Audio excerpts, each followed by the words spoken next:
son ana kadar beklenirdi. Yani hasta tamamen kötüleşir, yoğun bakıma alınır. Çoğu zaman o dönemlerde yapılır karaciğer nakli. Ama tabii ki bunu ne yapar? Hasta ne kadar kötüyse post-op mortalitesi o kadar kötü ve beklenen yaşam ömrünü azalttığı görülmüş. Organ nakli merkezi ruhsatı aldıktan sonra Eylül'den itibaren yaklaşık 4 tane nakil yaptık. Şu anda bekleyen hasta sayımız 25 civarı. Bunların canlı verisi olmadığı için kadavra listesinde bekliyor.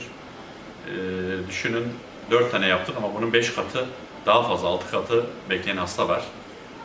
Nedeni ne? Çünkü canlı donörleri yok, uygun donörleri yok. Bunların tek şansı kadavra kalıyor. Ama bölgemizde de kadavra sayısı çok az, beyin ölümü tanısı çok az. Bunu artırmak lazım. Kadavra sayısını artırmak gerekiyor çünkü işin doğalı. Gerçekten bu 25 hastanın, bekleyen hastaların bir yıl içerisinde yarısından fazlasını kaybedeceğiz. Uygun karaciğer bulunamadığı için. Dediğim şekilde şu anda organ nakli sayısını, nakil sayısını, cerrahi olarak transplantasyon sayısını arttırmamızın en büyük desteği kadavra olacak. Bunun da yolu beyin ölümü tanısından geçiyor. Ne kadar çok beyin tanısı, ölüm tanısı koyarsak o kadar daha çok bağış olacak.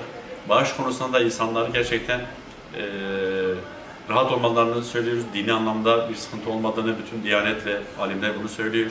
Sorulabilir. Bu nedenle kadavra sayısının artması gerekiyor.